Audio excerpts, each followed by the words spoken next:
Week 7 of this Prismatic Draft League season, and the playoff race is really heating up. Let's take another look at the standings as of the end of Week 6. The Ontario Minccinos are now the lone undefeated team in the league, but there are 3 other teams behind them with only a single loss, and that's half of the playoff field accounted for right there.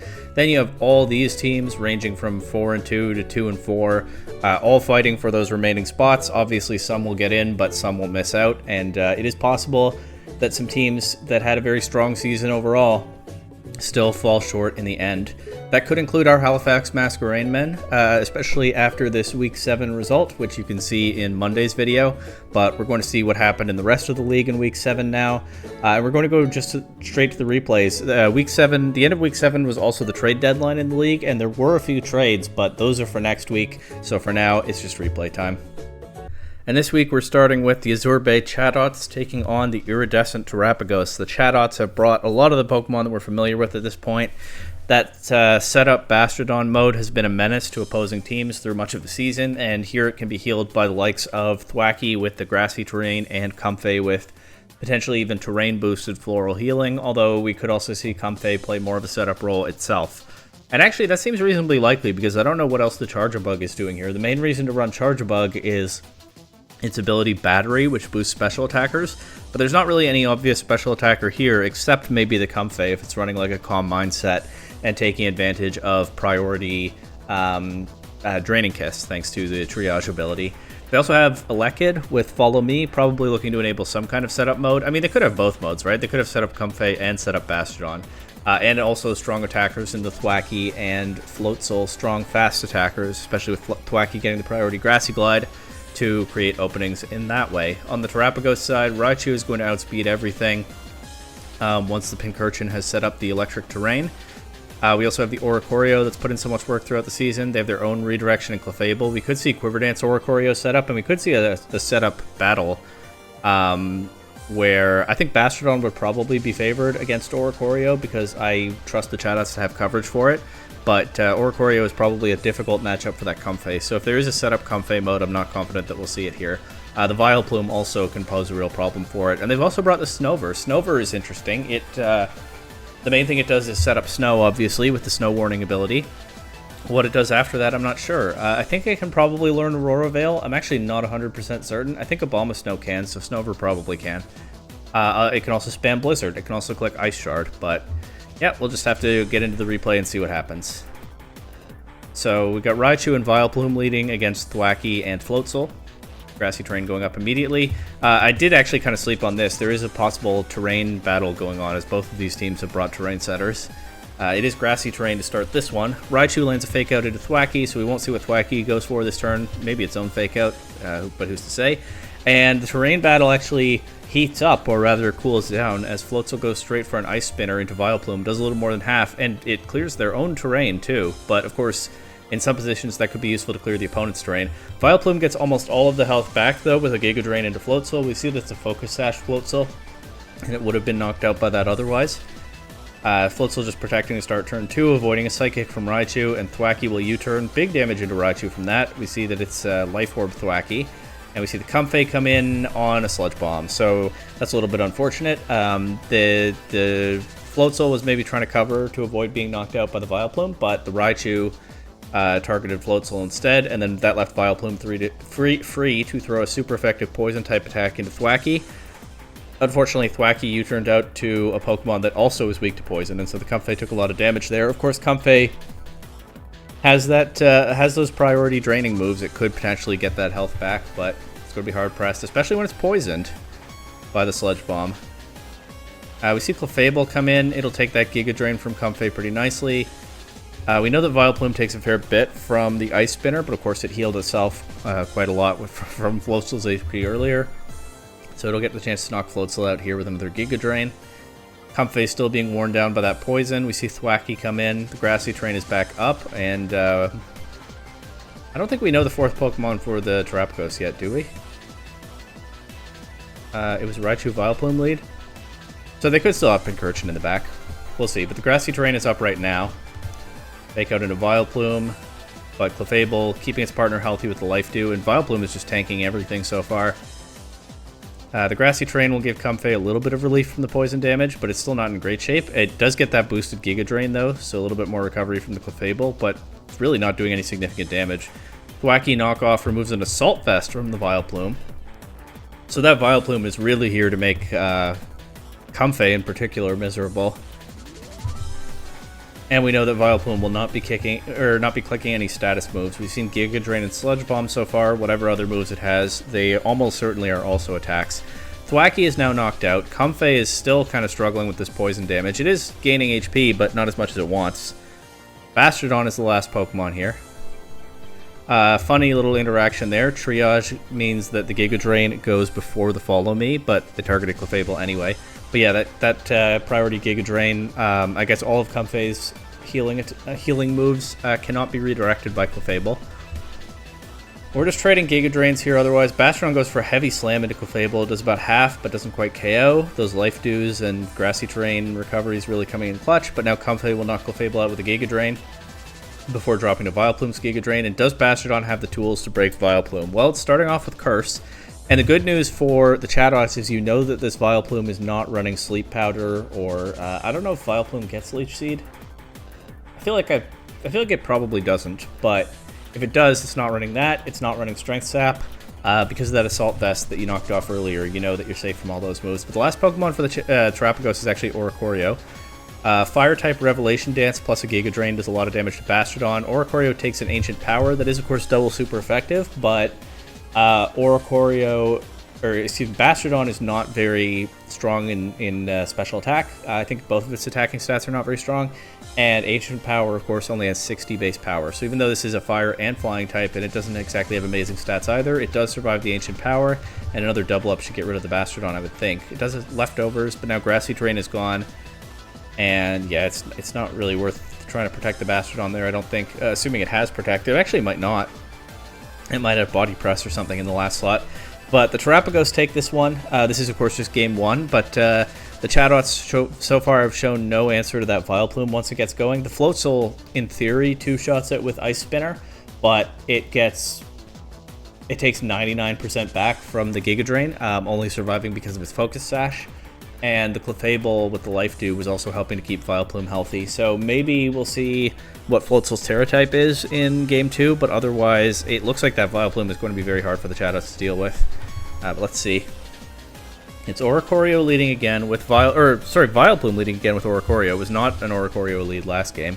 And this time it's Elekid and Bastrodon on the other side. So I guess maybe knowing now that the Vileplume doesn't have any disruptive status moves, and I guess the Floatzel doesn't have a Terra type or something that saves it here, the game plan for this one is to get the Bastrodon set up and sweep. Oricorio goes Terra Grass immediately, looking to take that Ancient Power better, I guess, as it starts setting up a Quiver Dance.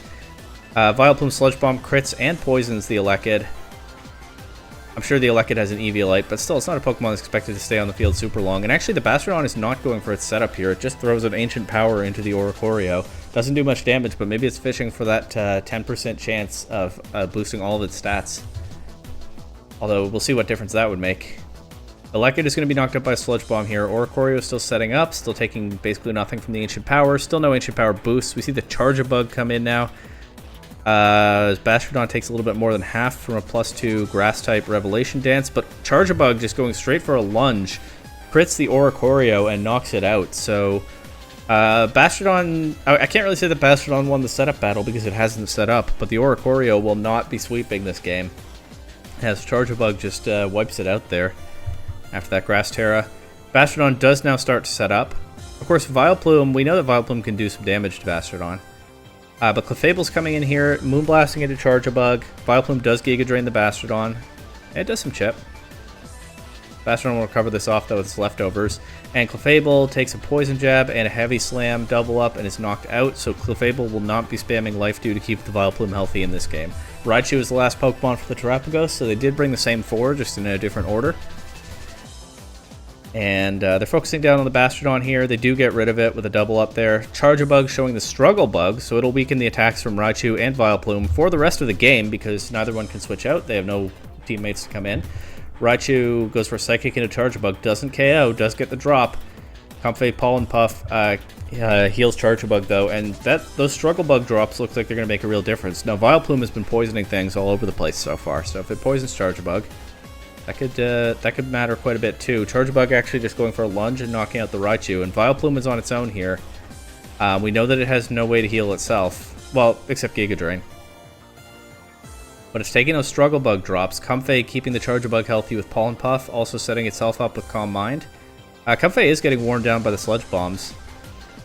And Vileplume, I mean, with the Assault Vest, is taking that Draining Kiss pretty well. But Charjabug just keeps spamming that Struggle Bug. And the Draining Kisses, you know, the damage is starting to add up. Comfey surviving Sludge Bombs as the Struggle Bug drops also add up. And so Comfey versus Vileplume looks like a very unfavorable matchup. In almost all circumstances it is. Ooh, Comfey gets poisoned there. But Charjabug gets the last KO with Poison Jab.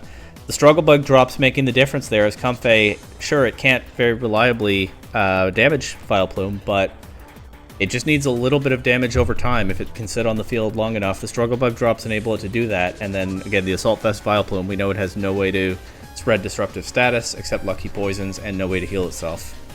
So the Chatots did find an answer to the Vileplume in Game 2, but can they do it in Game 3? Let's see. Clefable and Vileplume leading against Floatzel and Bastrodon, so the Floatzel is back. Clefable goes Terra Grass immediately. Vileplume takes a little over half from an Ice Spinner. And Clefable actually throws a Thunderbolt into Floatzel, which is interesting because, okay, it breaks the Focus Sash, I understand that. You can KO the Floatzel now. The trade-off for that is that the Vileplume gets almost no recovery from this Giga Drain, right? In Game 1, Vileplume got almost back to full with a Giga Drain into Floatzel. But I guess you're prioritizing the KO on Floatzel here, which makes sense that Ice Spinner is a significant threat. And you still have the Life Dew available to heal Vileplume. So, I mean, I don't disagree with the play or anything. It's just a little bit different from what we've seen before. Bastrodon crits Clefable with a Heavy Slam. Good thing for Clefable that it isn't a Fairy type anymore. We see the Charjabug come in. There's the Life Dew to keep Vileplume healthy. Sludge Bomb on Charjabug. Doesn't poison. We see the Struggle Bug that put in so much work in Game 2. Bastrodon's Ancient Power, I really think it's just fishing for those boosts, but it hasn't gotten them so far. We see Charjabug Poison Jab the Clefable. Clefable, of course, it has Terrastalized, but it's still weak to Poison. Poison weaknesses really coming into play on both sides of this one, actually. We see an Ancient Power into Vileplume, no boosts, Life Dew, bit of a grindier game plan from both players, although the Charjabug is being worn down. We see another Struggle Bug. See another Ancient Power, no boosts. Comfey switching in now on a Moonblast. We'll get the drop. No drop. But Comfey takes a Sludge Bomb as well, which makes sense. Vileplume has been Sludge Bombing that slot for a while. Bastrodon's still not getting those Ancient Power boosts. And we see the Pincurchin is here, I think, for the first time in this set. Electric Terrain on the field. Comfey, okay, so they reposition and get a Pollen Puff into Charjabug, but trading Comfey for that means that you kind of have to try to win this with Bastrodon, although the Charjabug actually is doing pretty respectable damage with the lunge into especially this grass type Clefable now. But I mean, Vileplume's not safe from it, or Pincurchin's not safe from it. It'll be interesting to see whether Oricorio is the fourth Pokemon, because the other two options are weak to Bug. A couple of really underrated, or not underrated, lower rated, but perhaps fairly so, offensive types in Bug and Poison really shining in this matchup. You don't see that too often. Bastrodon shows its fourth move now. It's not Protect and it's not Body Press. It's Stomping Tantrum into Pincurchin. It does some chip. Charjabug takes a Poison Jab. Still no poison. But a Moonblast knocks it out, and Bastrodon is all alone now. Ancient Power, it does finally get the boosts. And will that be enough? I mean, it's taking these attacks pretty well. Another Ancient Power into Pincurchin. But here's the Vileplume. And Clefable's just going for that Thunderbolt. Vileplume with the Giga Drain. Bastrodon is being worn down.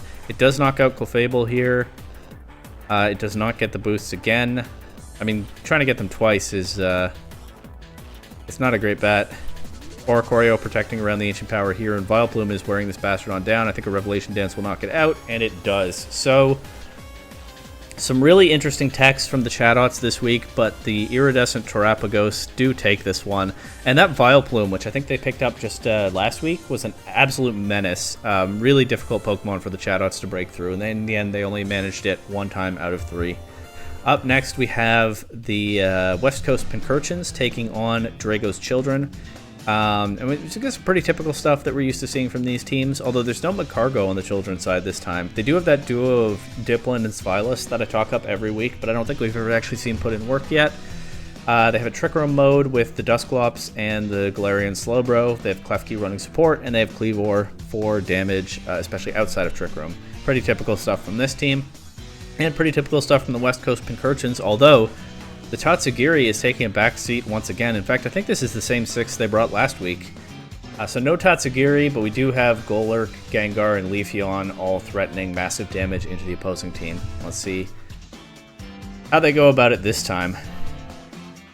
Leafeon and Golurk again, leading against Dusclops and Kleavor. Thanks to the Frisk, we see that it's Salt Vest Golurk and Expert Belt Leafeon. Interesting. Kleavor probably just going to go for big damage immediately. The Leafeon gets out of there to avoid it. And we do actually see the Stantler this game, landing an Intimidate into Kleavor. Very good. Dusclops goes for the Fairy Terra. Doesn't want any part of... it doesn't want to get deleted by Golurk Poltergeist or something, I assume. And Golurk uses Phantom Force to vanish. But because of No Guard, remember, it can still be targeted when it's in that semi-invulnerable state. No guard causes all attacks to hit no matter what. Pretty much. I mean, it doesn't break protect, but there's no way they can miss. And it works both ways. So if Kleavor... I don't know if Kleavor gets one of those moves. If it uses like Dig or Fly, I don't know if it can learn either of those.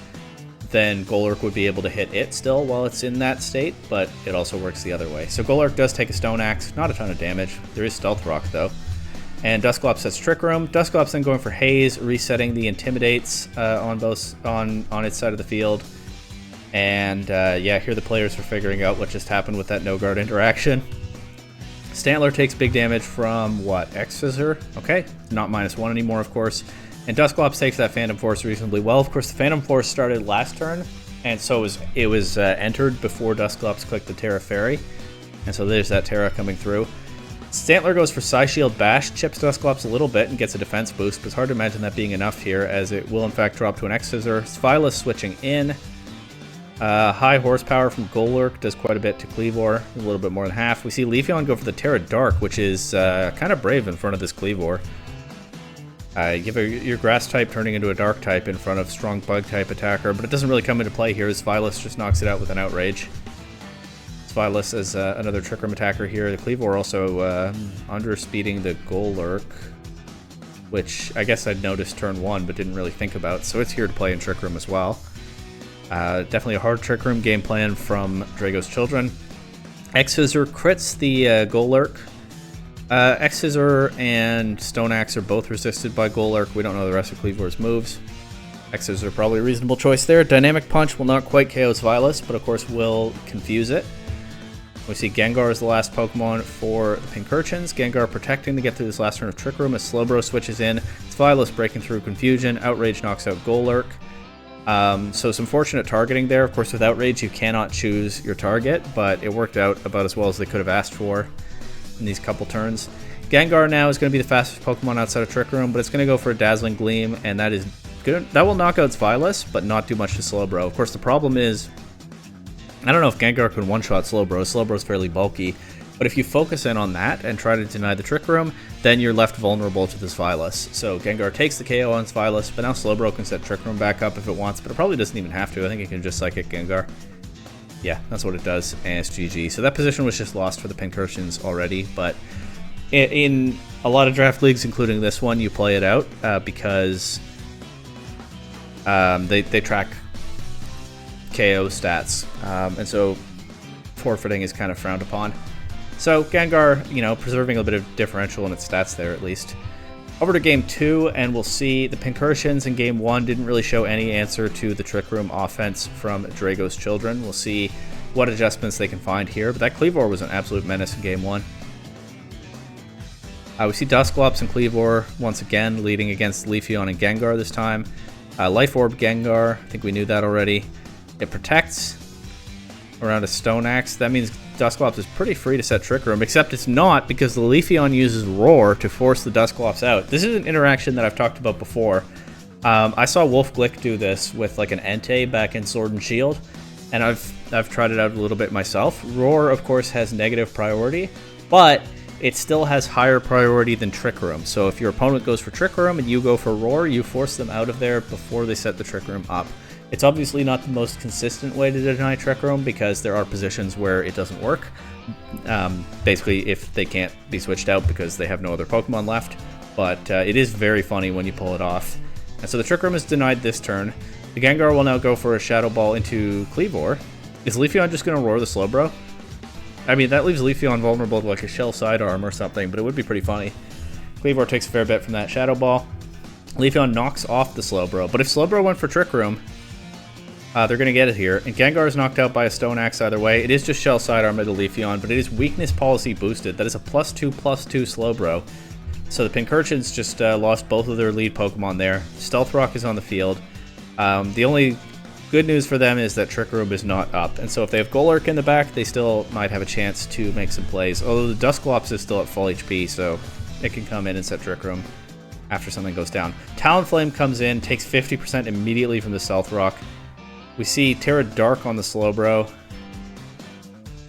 Immune to the Golurk Zen Headbutt. Why did you...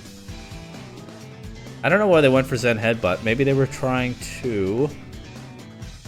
So the thing is, Slowbro is weak to both of Golurk's stabs, right? So if you're going to run a defensive Terra type as the Pincurchins, you're probably going to try to at least resist one of them. Which I guess means in closed team sheet it's hard to predict what the Slowbro's Terra type is going to be and go for the best move to hit it as Golurk. That said, it's never going to be Terra Poison. There's really not a lot of upside to Terra Fighting in this position. Maybe there's some position I'm not thinking about, but I can't really see what Terra Fighting brings to the table against anything with this Pincurchins team. Is Zen Headbutt just like a neutral mid-ground coverage? I'm not really seeing it. I mean, I wouldn't necessarily have guessed that it's Terra Dark Slowbro. That is just kind of unfortunate for them that it did no damage at all, but I don't know why Zen Headbutt was the move there. Maybe they were just really worried that if they picked either stab option, it could be into an immunity. But there's only so much that I can do to try to figure this one out. In any case, it does no damage here. Not because... Yeah, there's only so much I can do to try to figure this one out because I don't know what went on behind the scenes in terms of this player's planning. And if you are trying to cover for a Terra type here, this is actually a pretty complicated interaction that would take me a while to try to think through fully, and I don't think I'd get the complete answer anyway. No damage from the Zen Headbutt. Shell Sidearm, though, not doing very much back to Golurk. We see the Dusclops come in now. It's Assault Vest Golurk, okay, and Covert Cloak Talonflame. I think we saw the Assault Vest on Golurk already in Game 1. Golurk goes for Phantom Force, but Dusclops will now get a pretty free Trick Room, and then it could go for Poltergeist. Even though Golurk has vanished with Phantom Force, No Guard kind of working against it here once again. It does survive the Poltergeist, but it takes a lot of damage, and Slowbro can knock it out now if it wants. Instead, it's Psychic to knock out Talonflame, but Golurk is all alone now. The Phantom Force does a fair bit to Dusclops, but is not a KO. We see Svilas switch in here, but it doesn't matter as Slowbro takes the KO with Psychic. So,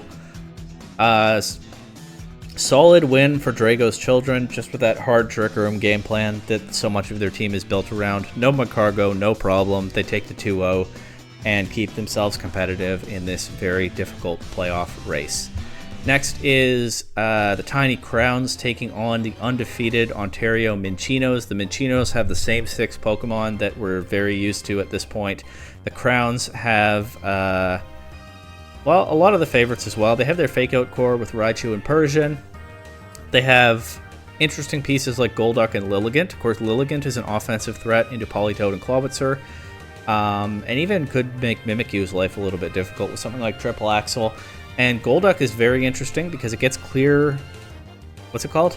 Cloud 9. It gets Cloud 9 and it gets Swift Swim. So there are a couple of different ways that it can play into Rain. I wouldn't be surprised to see Cloud 9 here. I think turning off the Rain is a bit more useful than going quickly against this not very speedy anyway, sometimes Trick Roomy team. We see the Chimecho. That could be here for some kind of Trick Room game plan. We see the Drifloon. We'll just find out what happens, right? But yeah, the Golduck is a very interesting piece here. We see it leading with Chimecho against Mimikyu and Clawitzer. So this looks like a Trick Room game plan for the Minccinos. Clawitzer goes Terra Dragon immediately. Chimecho just goes for Protect. I was kind of wondering whether we'd see like Imprison Trick Room, but it is just Protect right now. Golduck going for Yawn into Mimikyu and taking a ton of damage back from Dragon Pulse, but we see that Golduck has a red card. That is not an item you see too often. Red card, when you take an attack, you force the opponent to switch out, and so I don't know if what they wanted here was to get the Clawitzer out of there. Although the Mimikyu being drowsy, you probably don't want to let it off the hook by forcing it out. I don't know necessarily. The Crowns have had a lot of interesting item choices throughout the season, and I don't always understand what they're going for with them. I mean, not everything works as intended, right? But yeah, that red card does get that Clawitzer out of there, whether it's what they wanted or not. Torracat forced in. Mimikyu does set the Trick Room, and then switches out to Clawitzer. Golduck just protecting here. Chimecho is... Oh, okay, avoiding a Fake Out. Nice. Chimecho goes for Gravity. Okay. Golduck -1 Aqua Jet does a little bit of chip to Torracat before it's KO'd. Chimecho going for the Dazzling Gleam does very little to Torracat, a fair bit more to Clawitzer. We see that it's Life Orb Chimecho. Did not see that one coming. Protect, Gravity, and Dazzling Gleam so far. Do not know what they're cooking with that. Although under Gravity, Lilligant will be more accurate with moves like Sleep Powder and Triple Axle. And what does it get for kicking? Does it get High Jump Kick or some kind of kick? Axe Kick? I don't remember. Lilligant actually could benefit a fair bit from the Gravity, although it's a difficult Pokemon to make work here in Trick Room, and the Gravity only has one more turn than the Trick Room right now. Anyway, Torracat Parting Shot will weaken the Life Orb Chimecho. We see Mimikyu come back in. We do see the Lilligant. It goes Terra Steel immediately. Still takes a ton from that Dragon Pulse. Mega Launcher boosted, of course. Dazzling Gleam will chip the Clawitzer, but not knock it out. Will break Mimikyu's Disguise. Mimikyu setting up a Swords Dance. And it does take a Triple Axle in Gravity. Oh, and it narrowly survives. Last turn of Trick Room. So the Crowns can just protect through this, I guess. And they do. And then Trick Room ends, and Gravity is still here for one more turn, if it matters. Torracat switching in. It's Clear Amulet Lilligant. Not really surprised by that one in this matchup. And Triple Axle will take the KO on the Clawitzer. So even if they can get the Trick Room back up, their main Trick Room attacker is knocked out. It might still be worthwhile, because Politoed can be an offensive threat in Trick Room against Lilligant. But Politoed is here without Mimikyu, so there'll be no Trick Room right now. We just see Lilligant avoiding a Flare Blitz. We see Weather Ball into Chimecho. Chimecho is still healthy enough to set the Gravity. And Lilligant Leaf Blade will actually knock out the Torracat. So that chip damage into Torracat over the course of the game really paying off there. Chimecho's last move is Recover. So it's a Life Orb Chimecho. It can only attack with Dazzling Gleam, but that's actually been pretty valuable into Mimikyu to break the Disguise, into Terra Dragon Clawitzer, and that Recover will keep Chimecho around a little bit longer. Mimikyu coming in now. These are the last two Pokemon for the Minccinos. We see it Protect, but that Leaf Blade just deletes Politoed. And I don't see Mimikyu pulling this one back, but we'll find out. Nope, it just drops to a Leaf Blade. Never showing a Shadow Sneak. It might not have Shadow Sneak. It only has room for one attack. They might have gone for something stronger. But that's actually a pretty convincing Game 1 win from the Tiny Crowns. The Gravity Chimecho really teaming up nicely with that Terra Steel Lilligant. I definitely think there are ways the Minccinos can adjust. I mean, the Lilligant took a lot of damage when it was attacked by that resisted Dragon Pulse. If you just find openings to attack it some more, you can prevent it from sweeping like this, I would think. But yeah, super strong Game 1 for the Crowns, and it is the Minccinos that are on the back foot, and we'll have to find adjustments now. And we'll see if that red card Golduck ever comes into play again, and we can figure out what it's about. We see Raichu leading in Game 2 with Persian against Politoed and Clawitzer. So Rain first instead of Trick Room this time, but we will see the Mimikyu switch in immediately. The Clawitzer goes straight for the Terra Dragon once again in front of this Raichu. Mimikyu is immune to Persian's Feint, but will have its disguise broken by Raichu's Volt Switch, as Raichu will bring in the Golduck. Okay, so whatever they have, we've already seen 3 of their Pokemon, and there's no Chimecho or Lilligant, so they have at most one of those in the back this game. It is Cloud9 Golduck, so the effects of Rain are turned off. Persian still takes a lot of damage from that Mega Launcher boosted Water Pulse and gets confused. But it can still Shadow Ball Mimikyu for not all that much damage. Golduck goes for a Yawn into Clawitzer, but Clawitzer takes the KO on Persian before it has to worry about that. But we do see the Trick Room go up now, so Clawitzer can get one more attack and fall asleep and waste his Trick Room turns, or it has to switch out. I wouldn't be surprised to see Torracat as the last Pokemon, but we'll see. Raichu comes in here and just protects on a Water Pulse. Clawitzer will be taking a nap. Mimikyu also drowsy now. And that Raichu Protect actually stops both attacks this turn. So, pretty solid turn there for the Crowns. The Golduck getting the Yawn with no consequences. Clawitzer potentially having to sleep through a lot of what's left of this Trick Room. Torracat confirmed last Pokemon. Intimidate doesn't really matter that much here. As Golduck crits Torracat with a flip turn and gets out of there. Wow. And so Clawitzer has the Rain now, and it still has Trick Room, but it's asleep. And Torracat's knocked out. Clawitzer gets chipped a little bit by a Volt Switch. That is a lucky flip turn crit, I would think. I would imagine with the Rain canceled and the Intimidate and it being a Golduck, that doesn't KO without the crit. I assume. But anyway, Golduck's right back. Rain shut down once again. Here's the Mimikyu. Mimikyu's still a threat. Well, maybe. We haven't seen what attack it has. It does get yawned again immediately. And play rough into the Steel-type Lilligant. Again, Lilligant is not actually taking attacks very well, so if the Minccinos can find room to attack it, they can shut it down. But the Raichu and Golduck are really nicely keeping them off balance so far in this game. That said, no gravity right now, and Lilligant actually just completely misses the triple axle into Clawitzer. Not a single hit. That part's a bit unfortunate. It is the last turn of Trick Room, though. Clawitzer's still asleep right now. Will it wake up? It does. And Water Pulse knocks out Lilligant. Okay.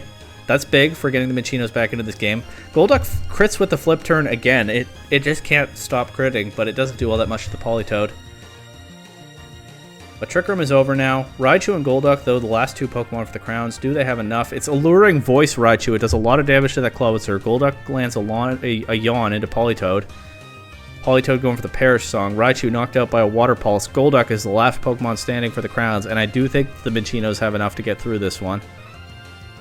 As the Golduck's... Yeah, the Golduck's only attacks are Flip Turn and Aqua Jet, right? I think we've seen that it has Protect.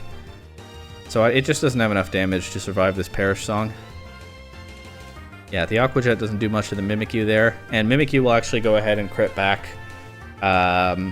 avenging those flip turn crits a little bit, getting rid of the Golduck without having to wait out the Perish Song. And so the despite losing the Torracat relatively quickly in this one, the Ontario Minccinos do manage to overcome a lot of pressure. I mean, the Golduck with Yawn and the Raichu threatening Fake Out. Does this one have Fake Out? I guess we don't know. But also pivoting around with the Volt Switch.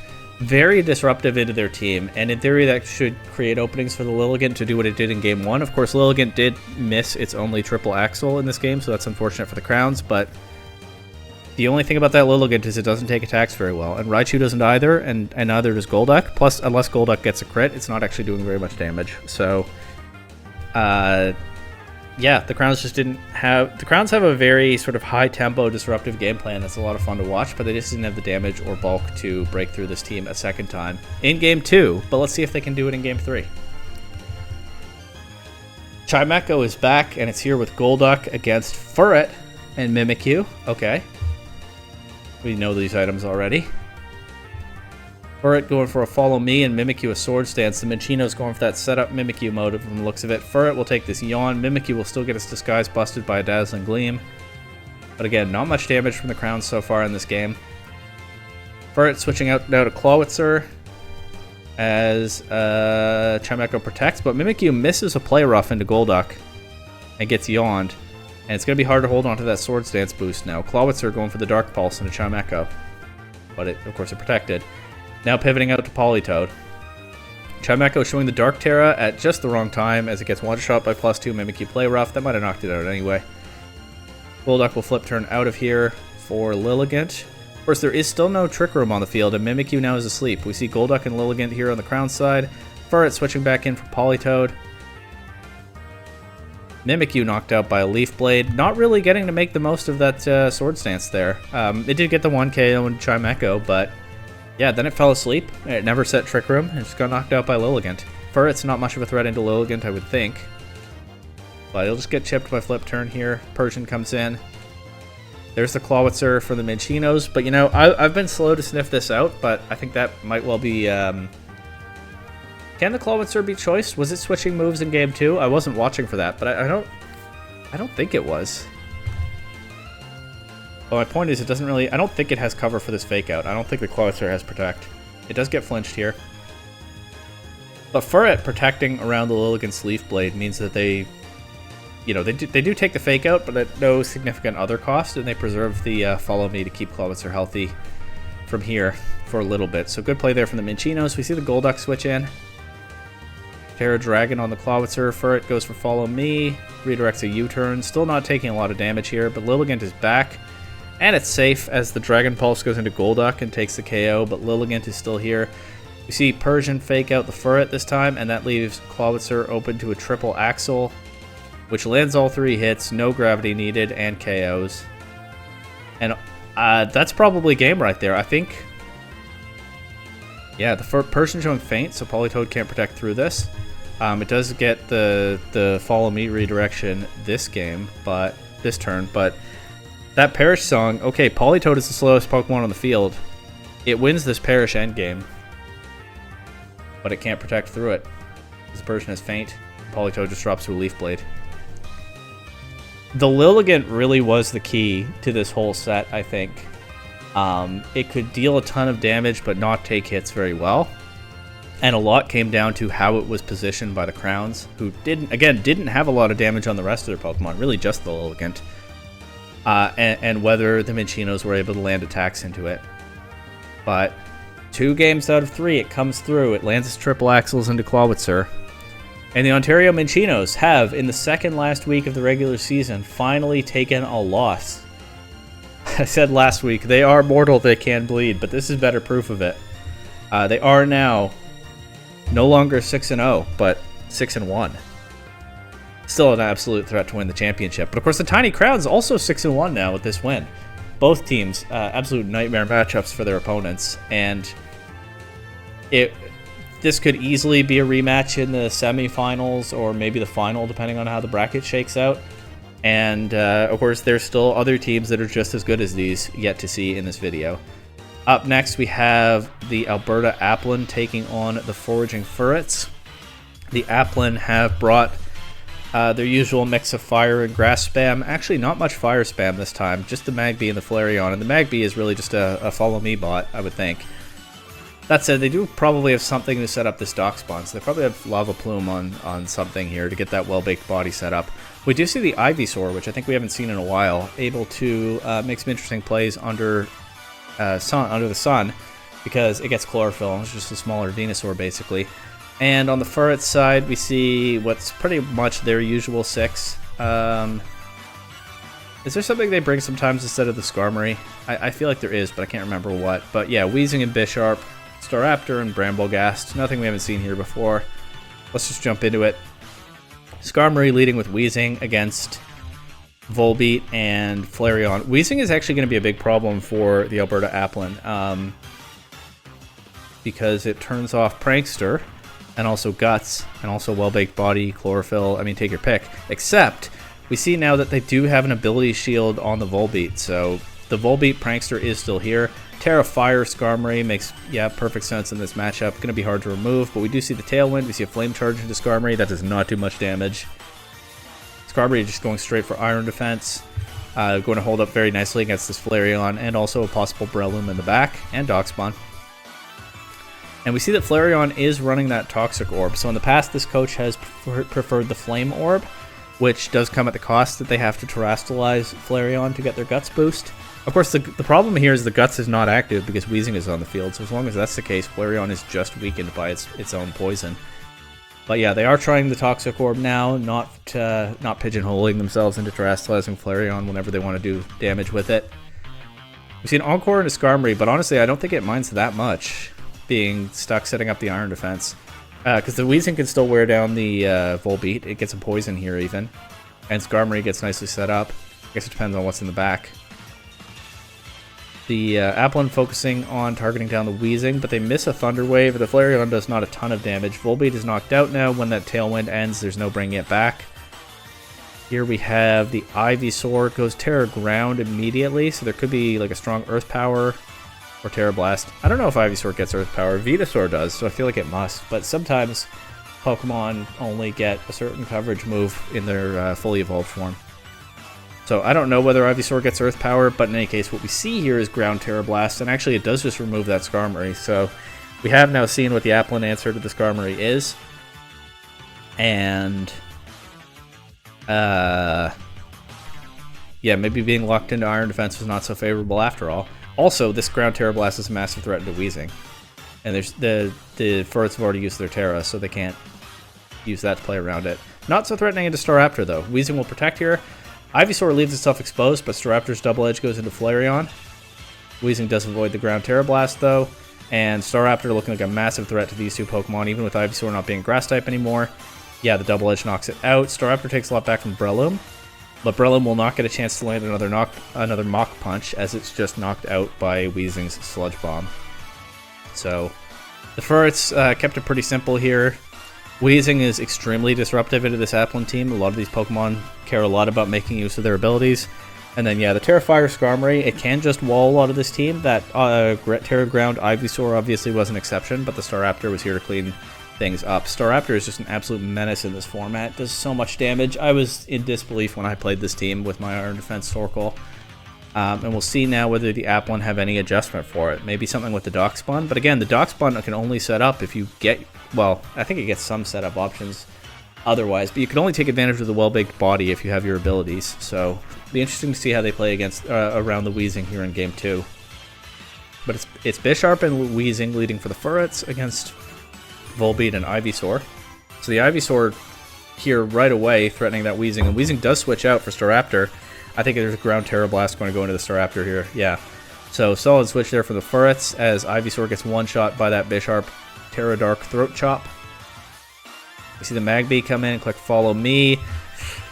As Volbeat goes for Thunder Wave into Bisharp. Unfortunately, that Thunder Wave is Prankster boosted, so Bisharp being a Dark type is immune. Staraptor will U-turn the Magby. Not much damage. That is actually risking a Flame Body because Weezing was not on the field. But so Staraptor could have been burned there, but it wasn't. So they're not punished. It doesn't have to be Flame Body Magby. I would think it probably is in this matchup because what do the Furrets have typically that runs a Sleep move? I remember now what the 6th Pokemon here sometimes is. They sometimes have the Rhyhorn instead of Skarmory, but that doesn't run Sleep either. So it probably is Flame Body Magby. A little bit of a risky move there from the Furrets, not punished. The Weezing comes in though, and Magby will drop to a Throat Chop. No burn on the Bisharp either. Well, okay, the ability is turned off now, so there won't be a burn here. Flareon coming in as Weezing gets paralyzed. Flame Charge, or that's not a Flame Charge, that's a Flare Blitz. Does a fair bit to the Bisharp. But Volbeat's getting worn down. Last turn of Tailwind. Flareon is toxic, but it doesn't have the Guts boost. Volbeat goes for Metronome. Okay, that's so cool. Volbeat about to be knocked out, presumably. Although maybe not, because the Bisharp switched out. Not really much it can do on this turn. No target to Thunder Wave. The Tailwind already up. I don't know why they'd never clicked Sunny Day, but maybe they just don't think it's valuable here. It would boost that Flare Blitz damage, though. Doesn't matter. Goes for Metronome. Unfortunately, doesn't roll anything useful. Hypnosis into Skarmory would be cool, but it gets Hypnosis into Weezing, and Weezing is already paralyzed, so that's no good. But I really appreciate the effort. Bringing Metronome is hilarious. Skarmory takes that Facade like an absolute pro, and Volbeat is knocked out by the Sludge Bomb. And now Weezing will switch out to Bisharp, so Flareon will get its Guts. It'll knock out the Skarmory at the cost of a ton of recoil damage, and of course it's taking toxic damage. Weezing's back, no more Guts. And because Flareon took all that recoil last turn, it just drops to a Bisharp Terra-boosted Sucker Punch. So a pretty commanding win here from the Foraging Furrets. After a rough start to the season, they have also fought their way back into playoff contention, and that push continues. Not everyone in playoff contention is going to make it. In fact, a number of teams are not, so it'll be interesting to see what happens in the last week of the season, but they have positioned themselves reasonably well going into that. Up next, we have the Winchester Walreins taking on the Southern-style Grovyles. The Grovyles have brought a very familiar 6 with the Indeedee, Medicham, Calyrex, Psyspam stuff, and then Masquerain, Grovyle, and Charmeleon doing the things that they do. Intimidate, maybe Quiver Dance stuff. Charmeleon is kind of the utility attacker. And on the Walrein side, we do finally see that Ice Q that really caught my attention during the draft. It is here with the Snow Core of Abomasnow and Frostlass, so it can get the Ice-type defense boost. It can get possibly Aurora Veil cover to click that Belly Drum, set up, and try to sweep. There's also possible Blizzard spam with the Abomasnow and the Frostlass. Not a ton of good answers to that on the other side, with Calyrex, Masquerain, and Grovyle all being weak, although Charmeleon could make it a little bit more difficult to pull off. But then they also have the Fire-type Blaze Breed Tauros, threatening massive damage into a lot of this team and not folding when it sees a Charmeleon. They have the possible Tailwind with the Fletchinder. You get the Tauros or the Ice Cube going with an offensive set, and then Sentret Redirection, tying things together very nicely. Let's see how it plays here. It is Sentret right away on turn 1 with Ice Cube, so are they just going straight for the setup against Masquerain and Medicham? We see the Frisk Sentret, we see that it's Focus Sash Masquerain, which is familiar. We also see Choice Band on the Medicham, so this Medicham probably going to be throwing off pure power boosted physical attacks instead of the Expanding Force stuff that was honestly not working very well in earlier weeks. This Medicham is a lot more threatening than we've seen before, but Ice Cube does have some cover from its Ice Face, which will protect it from... I can never remember whether Ice Face blocks a physical attack or a contact move. There is a little bit of a difference between those categories, though they largely overlap, but the kinds of moves that Medicham is likely to be using with a Choice Band set, Ice Face will prevent any damage once from one of them. And then, of course, you can get the Ice Face back by setting up Snow. Sentret goes for Follow Me here. It is a Rock Slide from the Medicham. It'll knock Sentret down to 1%. Looks like that was not a Focus Sash activation, though. It just did 99%.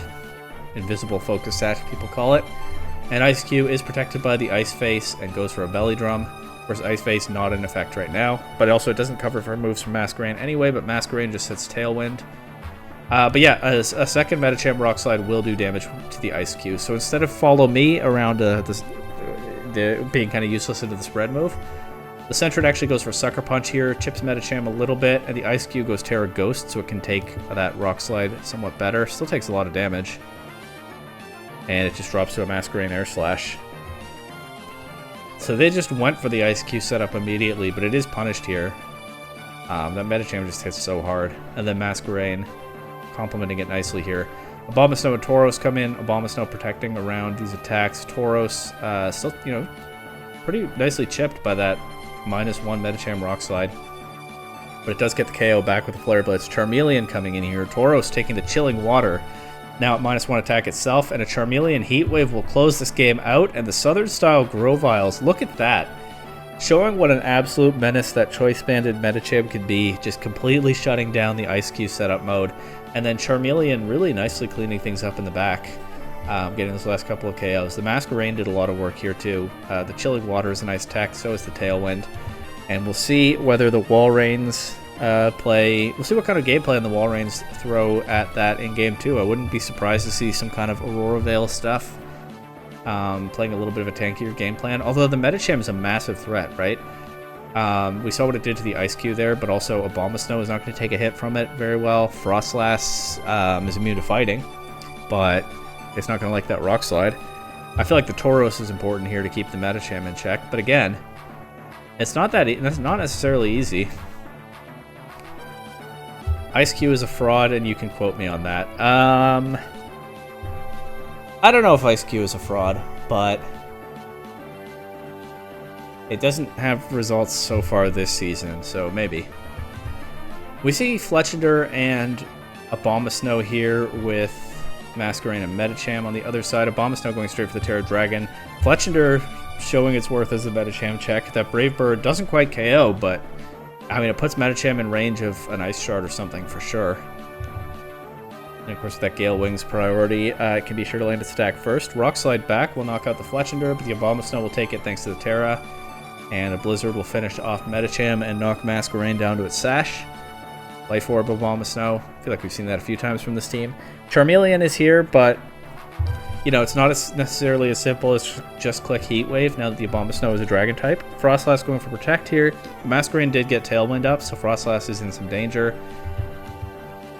That Bug Buzz goes into Frostlass. It is to do a resistance then. So I'm not sure how valuable the Terra really was there. But Charmeleon Dragon Pulse will do a lot to Abomasnow. Not quite KO. Abomasnow Life Orb doesn't quite KO the Charmeleon though, and Abomasnow drops to its own Life Orb recoil. And now it's just Frostlass and Tauros against these two and whatever's in the back. Tauros takes a Chilling Water immediately. Good chip. -1 attack. That Charmeleon Heat Wave puts both these Pokemon very low, but neither one knocked out. They are able to hit back. In the case of Frostlass, not knocked out because it has the Focus Sash on this team, not the Sentret. And now Indeedee is alone here, but it does have one turn of Tailwind left. It'll set up Psychic Surge. It has one shot to go for an Expanding Force or something. I guess you could just protect around it if you're the Walreins, though. Frostlass protects. It's a Luring Voice from the Indeedee. And Tauros is free to go for a Lash Out. And another Lash Out KOs. What have we seen in Frostlass's moves? Protect, Ice Beam. Okay. I feel like if Indeedee... Maybe they don't have Expanding Force on it this week, but I feel like Indeedee Expanding Force, given that the Tauros didn't protect, you can knock out the Tauros that turn. And yeah, I think that would have won. And the Grovyles would have just taken the set with offensive game plans in both games, but the Walreins, they were hard pressed in this one, but they do weather it, and they force a game 3. But the Grovyles showing some serious signs of life for a team that's been down at the bottom of the standings for quite a while. Definitely not making it easy for one of the top teams throughout this season. I think an Expanding Force Indeedee just wins there, but Alluring Voice into Protect does give the Walreins their out, and we'll see what happens now in Game 3. Will Ice-Q get a chance to redeem itself? Well, not yet, as we see Fletchinder and Tauros leading against Masquerain and Charmeleon. Intimidates on both sides right off the bat. Brave Bird into Masquerain. And then a Rock Slide. Misses Charmeleon, knocks out Masquerain. Tauros takes a third from Dragon Pulse. We see the Grovyle come in. The Grovyle? That means only one of Medicham and Indeedee in the back. Assuming they didn't bring Calyrex. I think it's probably Medicham, right? Because Medicham has put in work so far. Or at least shown that it can. Tauros still going for that Rock Slide into a Protect from Grovyle. Does 2/3 to Charmeleon. Now the Walreins will get Tailwind with Fletchinder, and with Masquerain being gone, the opponent won't get Tailwind. So this might be what they need to not be on the back foot in this game. We'll find out. Grovyle going straight for Terra Grass. Charmeleon knocked out by the Rock Slide. Grovyle knocked out by the Brave Bird. Doesn't have priority anymore because Fletchinder isn't at full HP, but in Tailwind that doesn't matter. And we see that the last Pokemon is Medicham. We know that it takes a lot from a Brave Bird. It also takes a lot from that Rock Slide crit. And so Fletchinder and Tauros just sweep this one. The Winchester Walreins, again, were on the back foot through the first 2 games. They got overwhelmed by the Medicham and the Charmeleon in Game 1. The same kind of thing almost happened again in Game 2, but they got their out with the Indeedee Alluring Voice into the Protect. But then just stepping on the gas and dominating here in Game 3. And there is no Ice-Q redemption here. They're not going for any of that slower setup stuff. They just got rid of the Masquerain quickly, prevented the opponent's Tailwind, and then got their own Tailwind and overwhelmed. And it's funny, in all through this set, the team that set Tailwind and spammed Rock Slide, I guess in Game 2 that wasn't a win, but at least was in a strong position all throughout. So maybe the Walreins kind of taking some tips from their opponent there in Game 3 and keeping themselves right around the top of the standings as that gets harder and harder to do. Up next, we have the Big Mode Bellibolt taking on another of our top teams throughout the season, Pendragon United. The Bellibolt have that duo of Bellibolt and Oranguru that has been such a menace throughout the season. They also have the Orthworm, able to set up Iron Defense and get healed by Earth Eater, maybe with the Oranguru's Bulldoze, or give Shed Tail to a teammate. And they have that colorful Fire, Water, Grass trio of Houndoom, Cramorant, and Victreebel that's been a lot of fun to watch throughout the season, even as the results have been kind of up and down. On the Pendragon United side, this is always such an aesthetically pleasing team to look at. I don't know, it's just a lot of blue and yellow, but and then you have the Crawdaunt standing out like the star that it is on this team. But yeah, Crawdaunt here as usual with partners, Pelipper and Pachirisu, giving it potential Rain, Tailwind, Follow Me support against electric types. Yeah, the Bellibolt could be in for a tough time, actually. I mean, the Pokemon Bellibolt, not the Team Bellibolt that it's on. With the Pachirisu and the Rhydon both here on the other side. And the Vikavolt resisting its stab and threatening big damage. We also have the Mischievous from Pendragon United, potentially here to shut down a Trick Room game plan. We've seen that from it before, but we'll find out. Houndoom leading with Orthworm against Mischievous and Vikavolt. Okay. Maybe the Mischievous is here to set Trick Room, but we don't get to find out this game as it's just knocked out by a Houndoom Dark Pulse immediately. Orthworm goes straight for Shedtail. Who's it bringing in? Cramorant. Interesting. And that Bug Buzz will, I was going to say break the substitute, but of course Bug Buzz is a sound move, so it bypasses the substitute. Damages Cramorant, but Cramorant takes that okay, being a flying type. We see Pachirisu come in here. Double electric on the field for United, but the Cramorant here is still behind a substitute. We'll see what they're cooking with that. Houndoom switching out to Orthworm. Pachirisu goes for Follow Me. Cramorant goes for Dive and avoids that discharge from Vikavolt, which does quite a bit of damage to Orthworm and paralyzes it. Orthworm will not be getting a second Shedtail in this game. And of course, this is actually a nice little setup for Pendragon United because the Vikavolt discharge will also heal the Pachirisu.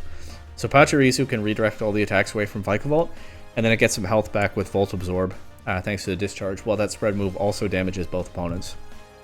Cramorant will come back up to the surface here. I actually don't know whether Gulp Missile activates if it's a substitute that takes damage instead of Cramorant itself, but I think we're about to find out. Yeah, see, Pachirisu gets a healing, the substitute fades. No Gulp Missile. Okay, makes sense. Cramorant itself has to be hit. Orthworm is knocked out. Houndoom is back. Houndoom did a lot of... the way Houndoom one-shot that Mischievous, obviously with a super effective attack, but maybe it'll do enough damage to break through this. We'll see. Ghost Terra Ground. Okay. That'll be helpful as well. It won't take any damage from the discharge now. But can it threaten massive damage into Pachirisu immediately? We see Terra Fire from the Vikavolt, by the way, looking, I guess, to resist a Houndoom fire attack. And you can't just Terra Blast it as the Houndoom because it has Levitate. Cramorant protects here. Playing it a little bit carefully, and Houndoom Terra Blast will knock out the Pachirisu. So they did get past the discharge Follow Me spam there.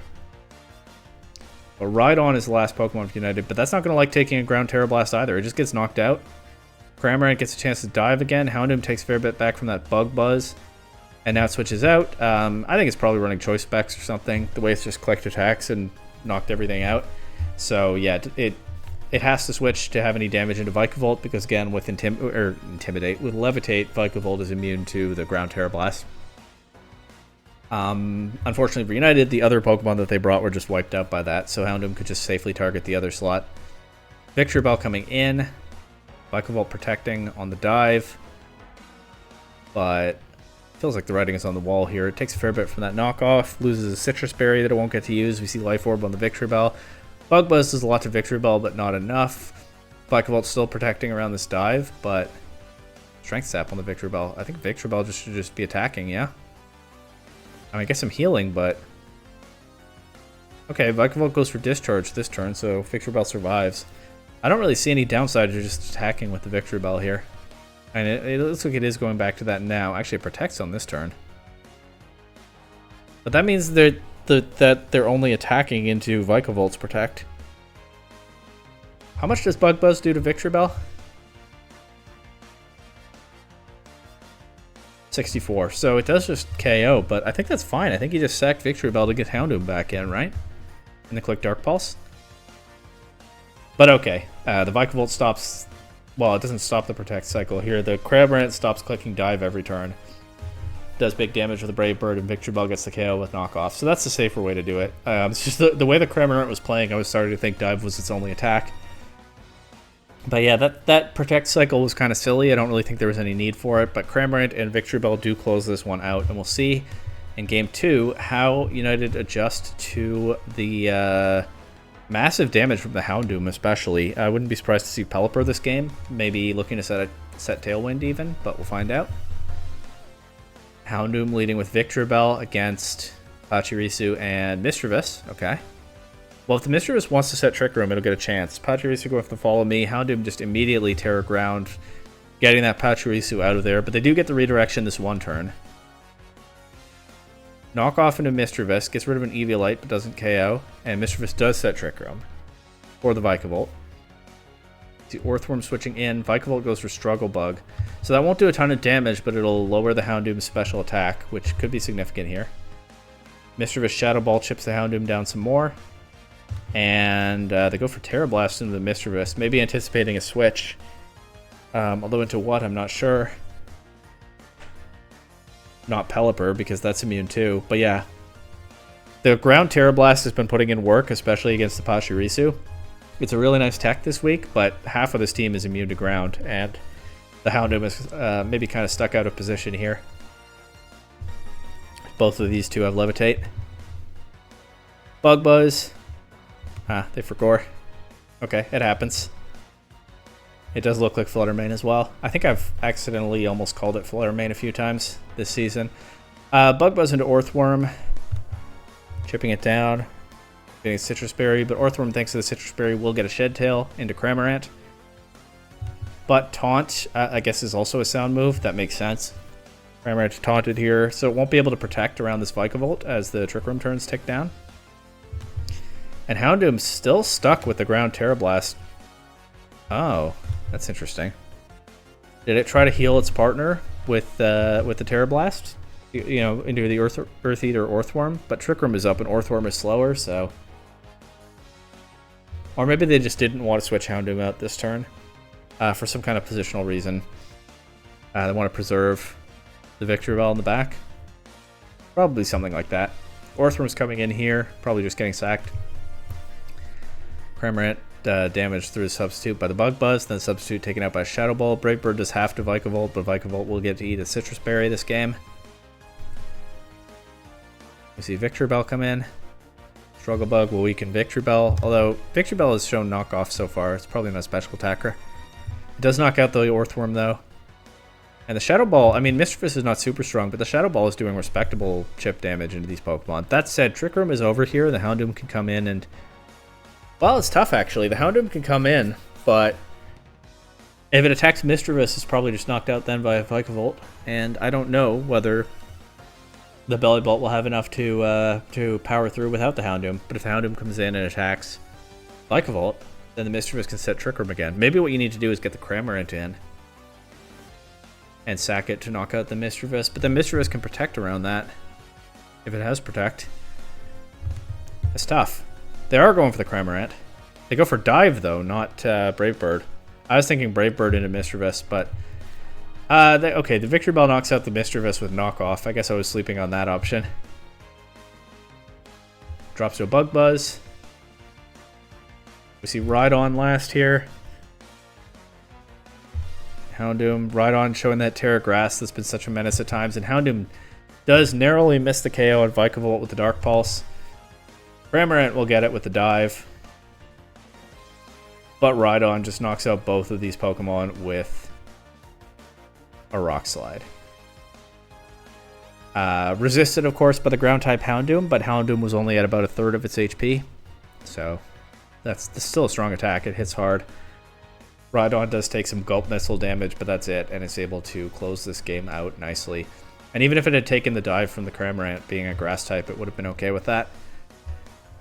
So we go to game 3 here. I don't know what there is to say. The Vikavolt was... Yeah, the Terra Ground Houndoom was a solid answer to the Vikavolt Discharge spam next to Pachirisu. But the Vikavolt's still able to be a menace under Trick Room. So if they let the Mischievous set up Trick Room again, that could be a problem. We still haven't seen a Pelipper game plan. Maybe Pelipper's afraid of the Bellibolt, although we haven't seen the Bellibolt yet. So it'll be very interesting in game 3 on both sides if we see Pokemon that haven't been brought before in this set. And the Crawdont is still sitting there too, doing nothing so far, while Rhydon and Vikavolt and even Mischievous do a lot of the damage. But let's just see. Both of these teams still have some tricks up their sleeves, no doubt. And we do see Bellibolt leading with Houndoom here in game 3. But it is facing the Pachirisu immediately. Pachirisu and Mischievous once again, so it looks like a similar game plan from United to game 2. Pachirisu not clicking follow me, though. Goes for Tail Whip. Tail Whip. Spread defense drop into both opponents. Is this setting up for Crawdaunt or Rhydon once at least one of these is knocked out? Let's find out. Houndoom just goes for Dark Pulse into Mischievous. It doesn't quite KO. Bellibolt goes for a normal Terra Blast into Pachirisu. Mischievous sets Trick Room. We see the Grass Terra on the Bellibolt. We see a Grass Terra Blast into Mischievous' Protect. We see Houndoom knock out the Pachirisu with a Dark Pulse, but I think the point of that Tail Whip was... I don't know what the point of that Tail Whip was. I thought it would be setting up for something like Rhydon in the back, but we see the Vikavolt come in here. Did they just misclick? I don't know. Maybe they meant to click Follow Me. I mean, they were going for the Trick Room setup again, right? And the Fluttermane almost got knocked out by that Dark Pulse. It could have been flinched by it. Maybe Tail Whip was a misclick. In any case, we see Struggle Bug from the Vikavolt. It'll chip Houndoom and lower its special attack. We see a Shadow Ball into Bellibolt, but Bellibolt with a good protect here, avoiding a lot of possible damage and nerf. Mischievous knocked out. Rhydon is here. These two Pokemon are still at -1 defense. Vikavolt Bug Buzz narrowly missing the KO on the Grass-type Bellibolt and activating a weakness policy. Okay, that's actually not that crazy. Before Terra, you can activate it with your own Oranguru's Bulldoze. And also get your Electromorphosis, and that's the basic synergy of Oranguru and Bellibolt. But the weakness policy coming in handy here, as Bellibolt is a Grass type and it narrowly survives that Bug Buzz. Goes for a Grass Terra Blast into the now Grass type Rhydon. Actually, it still doesn't do that much. It does a third at +2. Houndoom Dark Pulse at -1, less than half to Vikavolt. Last turn of Trick Room though, but I don't think this Houndoom can protect. Cramorant can, and it does. But Vikavolt Discharge will chip Houndoom. Rhydon Rock Slide will connect and knock out Houndoom. Houndoom, the biggest damage threat for the Big Mode Bellibolt throughout this set, has fallen before the end of Trick Room. So although they removed the Mischievous, it remains to be seen whether they have enough damage to get through this. Cramorant is kind of threatening the Rhydon with a Brave Bird. I don't know if it KOs. Rhydon is physically bulky, but it is kind of a threat. But Cramorant is itself threatened by the Vikavolt, and there is no Terra left for the Bellibolt. They used it on the Bellibolt. Remember, Brave Bird crits Rhydon and does KO. I don't know the calc, but I suspect that crit might well have mattered. Victory Bell knockoff, narrowly missing the KO on the Vikavolt, will deny it its Citrus Berry. Discharge knocks out Cramorant. Does it paralyze Victory Bell? I think. Well, guaranteed if it paralyzed Victory Bell, they had a chance to win. I was going to say I think Discharge Para gave them a chance to win. It absolutely did, because even if Bug Buzz doesn't KO, and I think it might, based on the damage in Game 1, there's always a chance of a full Para. But that 30% paralysis rate does not kick in, and Pendragon United have been defeated by the Big Mode Bellibolt. The Bellibolt had a very strong start to the season. They were one of those undefeated teams hanging around there for a few weeks. And then they hit a bit of a rough patch in the middle. I think while their coach was fairly busy offline, but you know, in the end, what matters to the draft league is the results of the draft league, and the Bellibolt were struggling a little bit. This is a big win against one of the top teams in the league, and this again could really shake up the playoff picture. I have not updated the standings for Week 7 yet. I do that after I watch all the sets, even though I usually know the results. I'm really looking forward to what that table is going to look like after this. But there is still one more set here, and it is the Hisuian Houndstones, another team that had a rough start to the season, but has been stringing wins together lately and making real noise in that huge multi-team playoff chase, taking on the varsity Farmboys. The Houndstones have brought a very familiar 6, with possible Trick Room stuff with the Slowbro, Bronzong, and Piloswine, possible Tailwind stuff with the Flamigo and Vivian, possible Psy Spam stuff with the Indeedee and Slowbro. You know the drill at this point. And on the Farmboys side, we see physical Bug Spam with Scizor and Low Kicks. Could be very strong into possible Psy Spam. And Scizor is not even that afraid of Flamigo. The Low Kicks kind of is. They have their own bulky Psychic type attacker in Reuniclus, able to play well in Trick Room with Meowstic supporting it. Actually, what are the base speeds here? Piloswine is faster than Slowbro. Reuniclus and Slowbro have the same base speed, so if Trick Room ever gets set up here, it could be interesting. There's also the Clodsire as the slowest Pokemon in this matchup, maybe disincentivizing Trick Room on the other side. But they also have the fastest Pokemon in this matchup in the Electrode, and I could see Electrode posing some trouble for Pokemon like Flamigo and Vivillon with just super effective electric type damage or clicking Electro Web. So there are a few different modes that the Houndstones can throw at the Farmboys. The Farmboys, I would say, have an answer to each of them, but a lot will come down to what the specific game plans are and what adjustments are made between games. Flamigo and Indeedee leading against Clodsire and Electrode. Interesting. I mentioned that the Farmboys have the fastest and the slowest Pokemon in the matchup. I didn't anticipate that they were going to lead both of them in Game 1. Clodsire goes Terra Dark immediately. Electrode Volt switches out against Indeedee. We see Scizor come in. Clodsire will take nothing from that Expanding Force. Scizor doesn't take too much either, but it does get knocked out by a Brave Bird from Flamigo. But what does Clodsire go for? Gunk Shot into Indeedee and it KOs. So they wanted to prioritize removing that Indeedee. They've succeeded. Bronzong now here for the Houndstones. Still a wild mix of speed tiers now on both sides. Electrode will Volt Switch again, do about a quarter to Bronzong. Low Kicks coming in now. Clodsire drops to a close combat. Downside of turning into a Dark type against this team as Bronzong sets Trick Room. Low Kicks and Electrode are now going to be in a bit of an awkward position in Trick Room with Clodsire gone and Reuniclus clearly not brought to this game. They'll just protect through this turn. Bronzong Heavy Slam goes into the Low Kick slot. Flamigo Brave Bird in the Electrode slot. This is Hisuian Electrode, so it's a neutral. It takes neutral damage from flying type attacks. Heavy Slam does a little more than half to Low Kicks. Brave Bird knocks Electrode down to a Focus Sash. Both these Pokemon will get a chance to attack at least this turn. We see Knock Off knock out the Bronzong. And Volt Switch will, of course, knock out the Flamigo. No Switch because they don't have any Pokemon left in the back. But Slowbro is the last Pokemon here for the Houndstones. I think this coach was having some connection trouble is all that happened there. They will protect through this turn. Will they fish for a double protect? They will not, but it doesn't matter as... well, it does matter as Terra Fire Slowbro knocks out the Low Kicks, but does not take much damage from that Electrode Volt Switch. And so Electrode has the speed advantage now, but it just doesn't have enough damage. And the Houndstones take a fast-paced, complicated speed interaction Game 1, setting up the Trick Room. The Terra Dark Clodsire was able to get rid of the Indeedee without taking any damage from Expanding Force, but it came at the cost of being wiped out by Flamigo. And then the Farmboys were kind of stuck with faster Pokemon on the field, and the Low Kicks... I was going to say faster Pokemon that don't do a ton of damage. Low Kicks does do a ton of damage. The Terra Fire Slowbro might be kind of a problem for it, but with Tinted Lens, resistances aren't really real. But Slowbro has still turned off its weaknesses to Low Kicks stabs. But the Low Kicks just not getting much chance to attack, thanks to the Trick Room. And again, we'll see how the Farmboys adjust here in Game 2. It was an interesting game plan using the Electrode Volt Switch to pivot in the strong Bug-type attackers, but the Scizor just got knocked out right away, and the Low Kicks didn't do much better, so we'll see what they have cooked up for Game 2 here. Flamigo and Indeedee leading once again against Electrode and Low Kicks. Low Kicks in a lead spot this time. Flamigo switching out, not wanting to get Volt switched on, I guess. We see the Piloswine come in. Piloswine, of course, has that electric immunity, could block a Volt switch, but Electrode instead goes for Electro Web, so that will do nothing to Piloswine, but it will chip Indeedee. And Indeedee having only a slightly higher base speed stat than Low Kicks, it also means with the speed drop that Low Kicks should move before Indeedee here.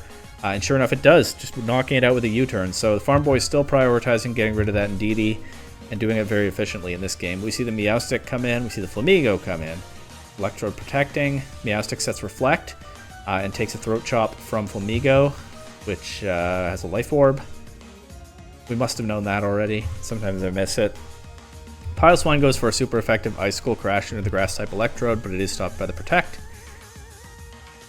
Piloswine will use its own Protect here, as Electrode goes for an Electro Web, does some good damage to Flamigo, and again with the speed drop, Meowstic Expanding Force will knock out Flamigo. And we see Bronzong last for the Houndstones. Electrode Energy Ball crits the Piloswine, doesn't quite KO, but does a ton of damage. A lot of crits this week, just across all the sets. A lot of crits in big moments.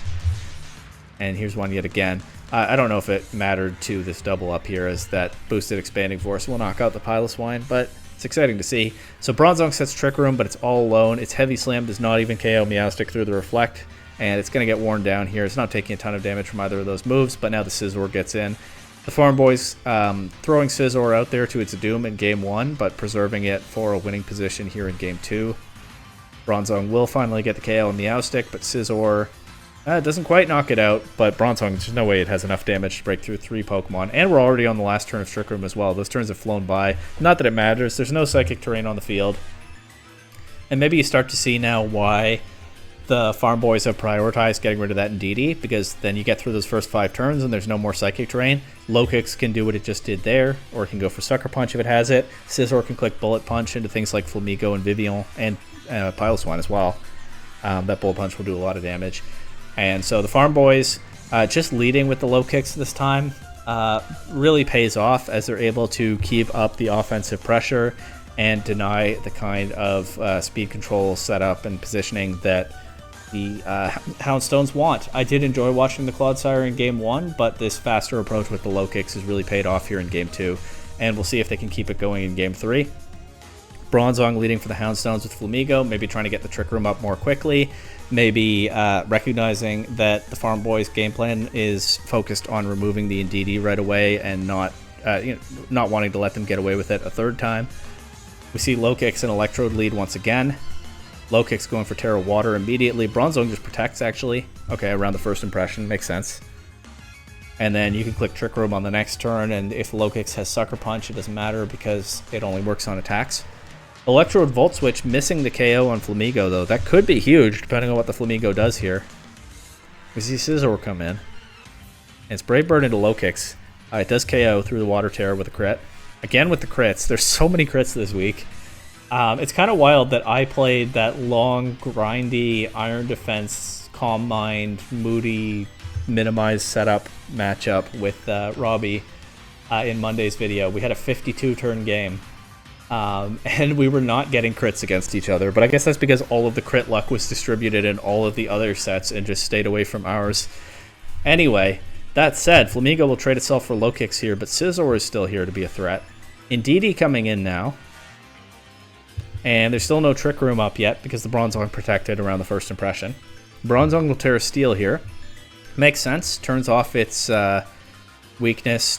Not turns off its weakness. Gives it a resistance to Scizor's bug coverage while still resisting things like Bullet Punch and Expanding Force.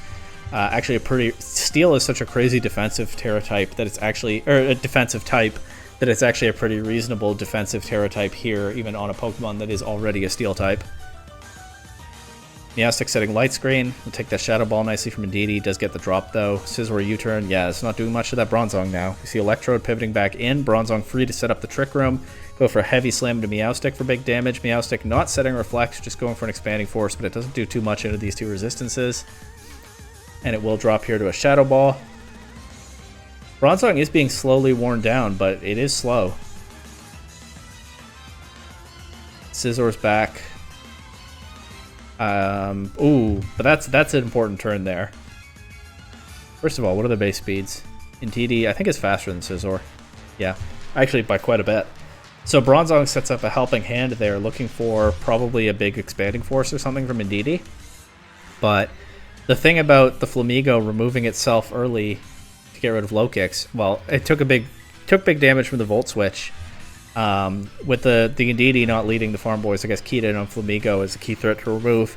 And the thing is, the Indeedee and the Flamigo, we've seen their offensive typings really complement each other in this matchup. Flamigo able to hit things that, for example, the Clodsire when it terrestrialized to avoid Indeedee's damage and whatnot. But the Farmboys have in every game prioritized getting rid of one of them. It was Indeedee in the first 2 games, and then in Game 3 with Indeedee not leading.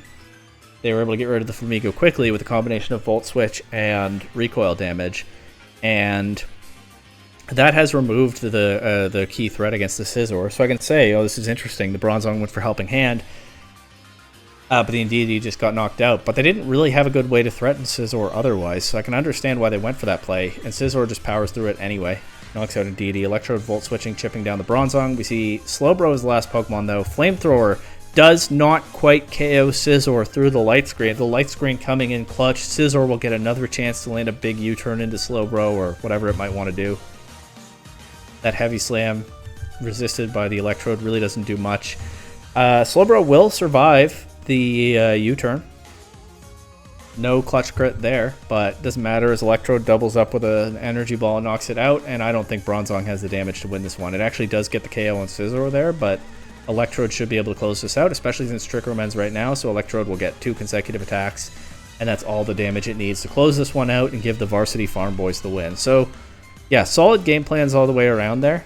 I don't know whether they identified the duo of Indeedee and Flamigo as a threat and actually planned it that way, but every game they certainly prioritized a very threatening Pokemon on the other side and got rid of it, and the Houndstones were still able to set their Trick Room up and deal with it in game 1, but the Farmboys, honestly, once they stopped bringing the Clodsire and brought Scizor and Lokix together with one of them in the lead, able to threaten that massive physical damage right away, it was just too much pressure for the Houndstones to overcome, and they prioritized getting rid of a threat, and I mean, that's just good gameplay right there. The Scizor was able to go crazy once the Flamigo was removed. Really good week for bug types, as well as a good week for crits. And I feel like there was something I wanted to comment on again. Oh yeah, it's crazy that Steel is such a good defensive type that it was a completely reasonable defensive Terra type on a Pokemon that's already a Steel type. That is just nuts. But in the end, the Bronzong, it was able to tank a lot of hits, but it doesn't do a whole lot back, and it was worn down. So solid game plans from the Varsity Farmboys, and they do take the wins here. Definitely a hit to the Hisuian Houndstones playoff chances, but this playoff race is just chaos. A lot is going to be decided in the final week, and we'll just have to come back 1 week from now and see once and for all what happened. See you then.